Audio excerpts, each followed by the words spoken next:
En eau profonde. En eau profonde, une série de messages qui vous conduisent dans les profondeurs de la parole de Dieu.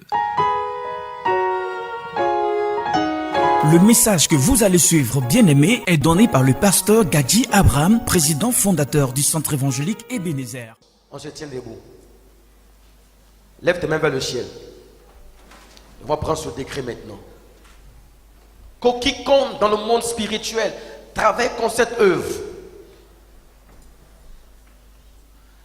qu'elle soit privée de toute grâce jusqu'à ce qu'elle se répande.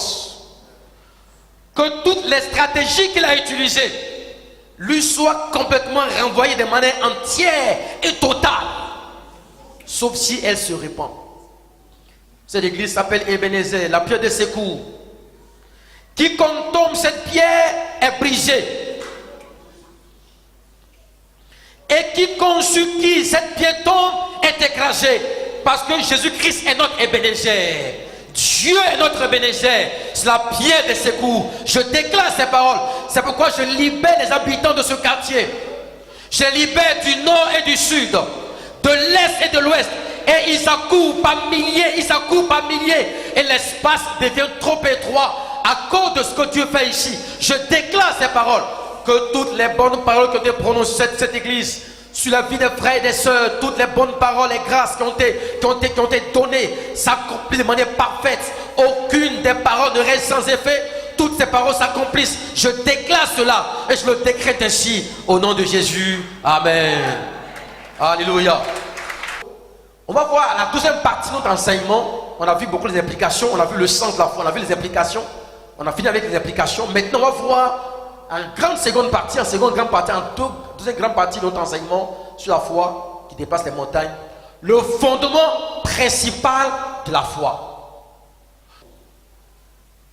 Le fondement principal de la foi, c'est la parole révélée de Dieu. Le fondement principal de la foi, ce qui fonde la foi, ce sur quoi la foi est fondée, c'est la parole révélée de Dieu. Et quand je dis parole révélée de Dieu, c'est dans tous les domaines, dans tous les sens. La parole peut être révélée en tant que parole écrite. En tant que parole écrite, c'est-à-dire tu lis les Écritures et tout d'un coup tes yeux s'illuminent. Et tu as l'impression que ce passage-là prend pour toi un sens particulier. Dieu vient de te parler. C'est pourquoi, et je suis d'accord avec lui à 100% de tout ce qu'il a dit. Ne passez pas votre temps seulement à prier. Passez une bonne partie de votre temps à prier, c'est vrai, mais surtout à méditer. Parce que quand vous lisez les Écritures, c'est par elles que Dieu vous parle. Et c'est elle qui constitue la révélation. C'est pourquoi on parle de réma. C'est un terme grec qui veut dire la parole révélée. Parole révélée. Dont ta foi est bâtie sur la parole révélée de Dieu. Cette parole peut être écrite dans la Bible. Elle peut être aussi écrite dans un livre qu'a écrit un homme de Dieu qui est inspiré. Cette parole peut être chantée. Donc une parole, un chant de foi, un chant qui transmet la foi. Je prends le passage ici. Romains chapitre 10, verset 17. Ainsi, la foi vient de ce qu'on entend. Et ce qu'on entend vient de la parole de Christ. Donc, la foi a une origine. La foi a un fondement. La foi a une origine. La foi vient de ce qu'on entend. Et ce qu'on entend vient de la parole de Christ. Cette parole peut être une parole prêchée, comme tout à l'heure, comme maintenant. Elle peut être une parole écrite. Elle peut être une parole chantée. Elle peut être une parole proclamée. Mais à un moment donné, la parole qui est dite, proclamée, écrite ou chantée prend un sens particulier. C'est comme si la parole s'adressait à toi. Dans le flot de mots qu'on prononce, il y a une phrase qui jaillit. Et ton esprit est comme illuminé. Ne prenez pas le mot illumination en un sens négatif. Prenez le sens biblique du thème. C'est-à-dire que vos yeux brillent sur quelque chose. Tout d'un coup, la parole prend un sens. Et tout d'un coup, mais vous dites, mais ce passage-là, je l'ai lu plusieurs fois. Cette chanson, je l'ai écoutée plusieurs fois. Ce livre-là, je l'ai lu plusieurs fois. Ce verset, je l'ai lu plusieurs fois. Mais aujourd'hui, on dirait que ça me parle. On dirait que ça me parle. C'est ce qu'on dit souvent en français courant. On dirait que ça me parle. Alors si ça te parle, c'est que c'est la voix du Saint-Esprit, c'est la parole révélée pour toi. Et cette parole qui est révélée pour toi, en fait, constitue ainsi le fondement de ta foi. Deuxième chose que j'ai ajoutée. Vous voyez que la parole que tu écoutes, la foi qui vient de la parole, c'est elle qui nourrit l'homme intérieur. La parole donne naissance à la foi. La parole révélée donne naissance à la foi. Et la parole révélée nourrit l'homme intérieur. Prends Matthieu chapitre 4, verset 4. Car l'homme ne vivra pas de pain seulement. Jésus répondit, il est écrit, l'homme ne vivra pas de pain seulement, mais de toute parole qui sort de la bouche de Dieu. Donc, l'homme ne vivra pas de pain seulement, mais l'homme vit de toute parole qui sort de la bouche de Dieu. Donc, en fait, la foi a une origine. Pour que tu aies une grande foi, une bonne foi, tu as besoin d'une parole. Dieu est fidèle, amen. Donc, vous voyez que l'homme intérieur a besoin de nourriture. Donc, si le corps humain se fatigue, parce qu'à toute activité, la même manière l'homme intérieur peut se fatiguer. Or, on sait que quand le corps est fatigué, il ne peut pas résister à la maladie. C'est pourquoi quand votre homme intérieur est nourri par la parole, votre foi grandit. Et quand il y a des attaques, votre homme intérieur étant puissant, étant fort, il va résister. C'est pourquoi Jésus dit, l'homme ne vivra pas de pain seulement, mais de toute parole qui sort de la bouche de Dieu. Donc ici, il y a ces deux dimensions.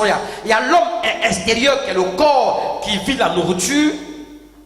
Il n'a pas dit ainsi, mais l'apôtre l'explique. Il y a l'homme physique qui vit la nourriture, Atcheker, Foutou et tout le reste. Et l'homme intérieur qui vit de toute parole qui sort de la bouche de Dieu. Donc, vous voyez que quand ton être intérieur vit, cet être intérieur est fortifié et c'est alors que ta foi prend des proportions considérables. Donc tu ne parles plus au futur, tu passes sur la base d'une conviction que tu as reçue, que ce que Dieu a dit, il a déjà fait, exactement comme un architecte qui a construit sa maison en 3D. La maison existe dans son esprit, il la montre sur son ordinateur. 2 ans ou un an après, la maison sort des terres parce qu'elle est moins pour le faire. C'est ce qui va se passer pour toi, il faut dire amen. Ok, donc si la foi repose sur la parole révélée de Dieu, si la foi vient de la parole révélée de Dieu, quelles en sont les implications? On va ce matin peut-être une seule implication. On ne verra pas deux, ça va être trop difficile de voir deux. On va peut-être voir une seule implication. Je réponds à mon message. La foi repose. La foi est fondée. La foi vient de la parole révélée. On a vu ça. Très bien. Maintenant, quand cette parole est révélée, ça signifie que pour que ta foi prenne une grande proportion, il faut éviter d'écouter n'importe quoi et n'importe qui. Est-ce qu'on peut aller ensemble? Puisque la foi vient de quoi? La foi vient de ce qu'on entend. De ce qu'on entend. Donc ce que tu entends te donne la foi ou t'enlève la foi. Alors si la foi vient de la parole, il ne faut pas écouter n'importe quelle parole et n'importe qui, c'est important. On dit les oiseaux et plumages volent ensemble. Vous voyez que c'est important de ne pas écouter n'importe quoi. Je ne dis pas de ne pas aller ailleurs, mais je dis de ne pas écouter n'importe quoi. Vous ne pouvez pas écouter n'importe quoi, il ne faut pas écouter n'importe qui. Puisque n'importe quoi vient de qui? Vient de qui? N'importe quoi vient de qui? N'importe quoi vient de qui? De qui? Non. N'importe quoi vient de qui? Donc n'importe quoi vient de quelqu'un. Donc si la personne est n'importe quoi ou n'importe qui, tu vas écouter n'importe quoi. Quand une personne te prêche de Dieu, te parle de Dieu, regarde sa vie. Tu te dis, mais c'est quoi son témoignage d'abord? Il est né en Christ comment? Il a été converti comment? C'est quoi son parcours spirituel? Ah oui, il a travaillé avec qui? Qui est son mentor? Lui-même, ce qu'il prêche, est-ce qu'il a vécu ça? S'il n'a pas vécu ça, c'est un fifieux menteur. Un fifieux menteur parce qu'on reconnaît là par quoi? Par ses fruits. C'est pourquoi, pour connaître une foi solide, il ne faut pas écouter n'importe quoi et n'importe qui. C'est important. Parce que ce qu'on écoute nous pousse à avancer. Il y a certains hommes de Dieu, quand il te prêche, moi je me couche, j'avale tout ce qu'il dit. Avant-hier, on a un de nos mentors qui est venu, mais c'est dans ta Bible. Tout ce qu'il disait, j'ai tout avalé. J'ai tout avalé. On dit de venir faire offrande pour lui, j'ai fait offrande pour lui. Ah, moi je fais ça, hein. Quand je crois dans le ministère. Donc pour que on ait cette foi solide, il faut éviter d'écouter des messages de la peur. La peur paralyse la mémoire. On est tu n'as pas appris. La fête est gâtée. Toi aussi tu n'as pas cherché à savoir d'où vient le problème, tu paniques. Refusez d'écouter la voix de la peur. Refusez d'écouter la voix de l'échec. Ce n'est pas parce que ça n'a pas marché une fois que ça ne marchera pas deux fois. C'est pas parce que ça n'a pas marché deux fois que ça ne marchera pas trois fois. C'est pas parce que ça n'a pas marché trois fois que ça ne marchera pas quatrième fois. N'écoutez pas la voix de ceux qui ont peur de ce qu'ils disent. Ça, c'est l'échec total. C'est pourquoi j'ai dit la dernière fois, je ne vais pas entendre sur la chair, le dit ici. Ce n'est pas facile. C'est trop difficile. Tout est possible à celui qui croit. Alléluia. Tu vas clamer plus fort que cela. Tout est possible à celui qui croit. Et ce n'est pas tout l'autre passage dit ceci. Dieu ne fait acception de personne. Si tu l'as fait pour Gabriel ou pour Gaspard. Gaspard a un nez avec deux narines, avec des poils dedans. Il respire. Il a deux poumons, il a un cœur, il a deux bras, il a deux pieds. Et comme Dieu ne fait acception de personne, si je respecte même presque que Gaspard, ce que Dieu a fait pour lui, il le fera pour moi. Pourquoi? Mais parce que Dieu ne fait acception de personne. C'est exactement comme un père qui a 2 ou 3 enfants qu'il aime. Il ne peut pas donner un cadeau de Noël à un et oublier les autres. Ce père provoquerait une quête dans sa famille. Ça serait un mauvais père, surtout s'il a les moyens. Si ton fils pas pour se plaindre, il te plaît pourquoi? Ton cadeau est là. C'est comme ça que Dieu travaille. Donc la foi vous amène à non seulement avoir confiance en Dieu, mais à rejeter les messages de l'échec. Et ce matin, je vais dire à quelqu'un, refuse la voix de l'échec. C'est aussi le refus de la voix du mensonge. Les mensonges. Ah, là c'est foutu. Ah, je sais pas. Il y avait qui disent, I will get it. I will get it. I will get it. I will do it. Je l'aurai. Je vais le faire. C'est un message et un langage de foi. Ce matin, refuse les langages de défaite, les langages de mensonge et dit, I will get it in name of Jesus. Je l'obtiendrai au nom de Jésus. La foi refuse d'écouter n'importe quoi. Le message du découragement, le message de la condamnation ou de l'impossible. C'est ce qu'on voit maintenant à peu près dans quelques passages et on va s'arrêter. Ah non, c'est trop dur. Tu entends, à un moment donné, ta foi, tu es comme un enfant. À un moment donné, tu es enthousiaste. Dès lors que quand tu es soulevé par l'enthousiasme, c'est que la chose est déjà faite. Commence maintenant à faire quoi? À prophétiser, à proclamer, à ordonner. Là, tu ne pries plus. Qu'est-ce que tu fais? Lève les mains, Seigneur, je te remercie parce que c'est fait. Mon contrat est signé. Ma maison est bâtie. Je suis enceinte. Je suis marié. Mon voyage est assuré. Je vais avoir un ministère puissant. Je vais commencer à prophétiser, à prophétiser. Frères et sœurs, je veux que ce matin, quand vos oreilles soient fermées aux voix du mensonge, que vos oreilles soient fermées aux voix de l'impossible, que vos oreilles soient fermées aux voix qui vous disent tu mourras avant ton temps, que tes oreilles soient fermées à la voix qui dit tu vas mourir avant ton temps, que tes oreilles soient fermées à toutes les voix que tu entends qui dit tu vas voir la faillite, tu vas voir le découragement, ton mari va faire accident. C'est faux, il ne fera pas d'accident ici. Il faut dire amen avec moi. Très bien. Nombre chapitre 13. Le passage est long et on va le lire expressément. Pour montrer pourquoi il ne faut pas écouter n'importe quoi et n'importe qui.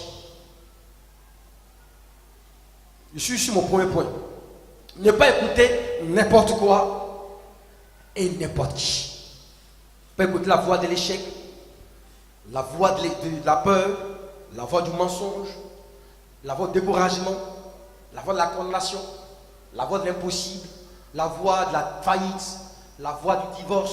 Là qui dit attends, on dit quand je suis marié, il est divorcé. Non. La voix de la stérilité, tout on n'écoute pas ces voix-là. Nombre chapitre 13. Voir le verset 21. Avant de le lire, je vais expliquer quelque chose. Dieu avait mis à cœur, Dieu avait dit à Moïse de choisir 12 espions, 12 personnes qui allaient explorer le pays de Canaan avant qu'il y aille. En parenthèse, généralement, quand Dieu te donne quelque chose, il t'amène à le posséder spirituellement. Ce qu'on a vu dans le spirituel, c'est ce que tu as dans le naturel. Il y a l'exemple du temple qu'un frère a vu en 2004, alors qu'on n'était même pas en train de penser à un temple, ça a été fait. Et Dieu a pris donc 12 princes qui sont allés visiter le pays pour voir comment il est. Si vous voulez, c'était une mission de reconnaissance et de possession spirituelle.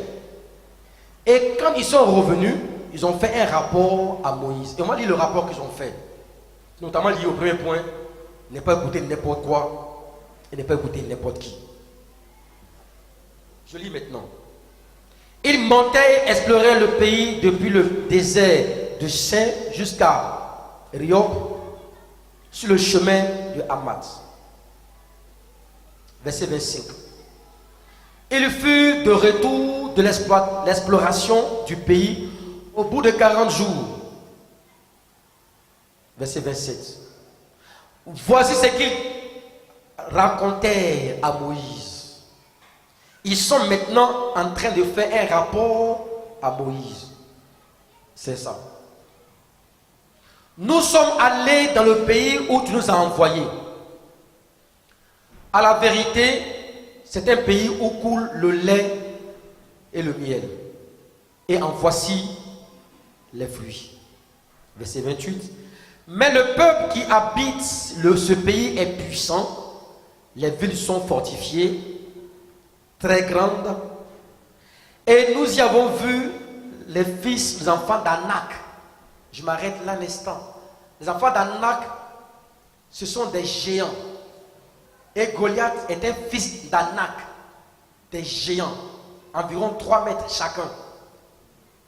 12 doigts, 12 orteils, ils sont dangereux. Tu peux pas quoi. Ils ont vu ces personnes-là. Verset 29, voilà ce qu'ils disent. Les Amalécites habitent la contrée du Midi. Les Hétiens, les Yébousiens et les Amoréens habitent la montagne. Et les Cananéens habitent près de la mer, le long du Jourdain. On s'arrête un instant. Stratégiquement, le pays est occupé. Les plaines sont occupées. Les montagnes sont occupées. Tout ce qui est... C'est que les montagnes sont des endroits stratégiques. Les montagnes sont occupées. Les plaines sont occupées. Enfin, tout est occupé. Il y a les Yébousiens, les Amalécites. Donc, non seulement il y a des chiens, mais toute la zone est, en plein langage militaire, toute la zone est minée. On dit c'est miné. On dit c'est miné. Ce qui dit n'était pas faux, c'était vrai. Verset 30. Caleb fit taire le peuple qui murmurait contre Moïse. Il dit, montons, emparons-nous du pays, nous y serons vainqueurs. Nous avons là 2 rapports différents. Dis avec moi, 2 rapports différents. 12 personnes vont pour la même terre. 10 s'arrangent d'un côté pour dire, on a vu les fils d'Anak, le pays est bon, c'est vrai. Mais on y trouve des fils d'Anak, les Yébousiens, les Hétiens, les Cananéens, les Amalécites, et le pays est entièrement occupé, c'est impossible d'y aller. 12, sur les 12, 10 disent la même chose. Et 2 disent, il y a un qui sort, qui dit, non, nous y monterons et nous serons des vainqueurs. Le peuple écoutait les 2 rapports contradictoires. Qui on allait écouter? Les autres qui disent, on peut aller, on va gagner. Les autres disent, on ne peut pas gagner. Parce qu'il y a des géants, les fils d'Anak, et le terrain est miné. On va écouter qui? Ce matin, je dis à quelqu'un, n'écoute pas n'importe quoi et n'écoute pas n'importe qui. Vous ne pouvez pas écouter n'importe quoi, vous ne pouvez pas écouter n'importe qui. Parce qu'après, on va le voir assez rapidement. Ils n'ont pas voulu écouter l'homme comme Caleb et comme Josué. Ils ont écouté 10 personnes dont on ne parle même plus de la Bible, qui n'avaient aucune référence. Parce que là, on vient pour le problème. Regardez au verset 31. Mais les hommes qui étaient allés avec lui disent, nous ne pouvons pas monter contre ce peuple car il est plus fort que nous. Et il décriait devant l'enfant d'Israël le pays qu'ils avaient exploré. Et il dit, le pays que nous avons parcouru pour l'explorer est un pays qui dévore ses habitants, mais immense. Enfin, comment le pays dévore ses habitants et en même temps, les Cananéens, les Amalécites vivent là-bas? Est-ce qu'ils ne mentent pas? Est-ce qu'ils ne mentent pas? Il dit, le pays dévore ses habitants, le pays tue ses habitants. Mais en même temps, ils disent que le pays est occupé. Il y a une contradiction. Vous ne pouvez pas avoir une foi solide. Écoute quelqu'un. Si ce qu'il dit contredit ce qu'il est, il faut pas dire menteur. Donc ce qu'il disait était en contradiction avec les propos donnés auparavant. Le pays dévore ses habitants, mais quand même le pays est occupé. Tous ceux que nous avons vus sont d'une haute taille. Et nous avons vu les géants. Là, maintenant, il précise maintenant géants. Au départ, ils ont dit les fils d'Anak. Mais on ne sait pas ce que c'est. Ils disent maintenant, c'est plus fils d'Anak. C'est un fils d'Anak maintenant. Il faut savoir qui c'est. Ce sont des géants. De la race des géants. Hey. Ils sont géants de la race des géants. Pourquoi précise-t-il la race? Pour dire que si les géants meurent, il faut mettre au monde qui? D'autres géants. Donc, il y aura une génération des géants. Nous sommes morts. Voilà là où le piège. J'ai dit dans la vie, ne marche pas avec ceux qui disent ça ne marchera pas. Dis mon ami, on va couper une yam. Tu n'es plus mon camarade. Marche avec qui disent c'est possible, je vais y arriver en comptant sur la parole que tu m'as donnée. Il faut dire amen avec moi. Ils ont écouté ces personnes, ça va marcher. Et c'est pas tout. Et nous, et à ceci, la race des géants, nous étions à nos yeux. Et à leurs yeux, comme des sauterelles. Et là, ce qu'ils disent, nous étions à leurs yeux. Mais ils mentent. Est-ce qu'ils sont entrés dans leurs yeux pour voir si les géants les regardaient comme des sauterelles? Mais ils ont interprété. Quand tu écoutes n'importe quoi, tu vas t'influencer par n'importe qui. Ou quand tu écoutes n'importe qui, tu seras influencé par n'importe quoi. La foi ne doit pas écouter les messages de n'importe quoi. Ta foi doit rester intacte. Ta foi doit être branchée sur la fréquence de la force, de la grâce, de la puissance, du possible, de l'élévation, de la distinction. Ça marchera, je vais m'en sortir parce que Dieu est avec moi. Ta foi doit avoir une fréquence. La fréquence de la grâce, la fréquence de la puissance, la fréquence de la délivrance, la fréquence de la guérison, la fréquence du miracle, la fréquence du progrès et de la prospérité. Il faut dire amen avec moi. Oh, si la foi était sur la fréquence des gens qui mentaient. Radio Mensonge International. Radio Mensonge International, RMI. N'écoutez jamais la RMI. Radio Mensonge International. Croyez à la RVI. Radio Vérité Internationale. C'est ça l'évangile. C'est la vérité, c'est ce que tu as déjà dit. La faute de ces personnes-là est qu'ils ont vu des géants, mais n'ont pas vu le Dieu des géants, le Dieu qui l'avait envoyé. C'était les fautes graves. Deux fautes graves. Ils n'ont pas écouté, c'est mis, deux fautes graves. Ils n'ont pas écouté les personnes qui étaient des références. Ils n'ont pas écouté Moïse, ils n'ont pas écouté Josué et Caleb. Qui est Moïse? Qui est Josué? Josué a grandi pratiquement avec Moïse. Tout ce que Moïse a vécu, Josué a vécu. Donc, Josué était un homme de foi qui a été élevé dans la foi. Pourquoi on dit la chambre des hommes de foi? Écoutez les hommes de foi. Pratiquez des hommes de foi. Des hommes qui vous amènent à dire ta situation peut changer radicalement. Et pendant qu'il le dit, il l'a lui-même expérimenté d'une manière ou d'une autre. Ce matin, que Dieu te bénisse. Que Dieu t'aide. Et que tu fermes tes oreilles à tous les mensonges. Tu fermes tes oreilles au rapport, non seulement mensonger, mais contradictoire. Et que tu dises maintenant, mes yeux sont ouverts, mes oreilles sont ouvertes sur Radio Vérité Internationale. Car Dieu me dit, tout est possible à celui qui croit. Dieu me dit, par ses maîtrisures, je suis guéri. Dieu me dit, il me rend fécond et me rend fertile. Dieu me dit, il bénit l'œuvre de mes mains. Que si j'entreprends, il bénit l'œuvre de mes mains. Cette parole est vraie. C'est Radio Vérité Internationale. Amen.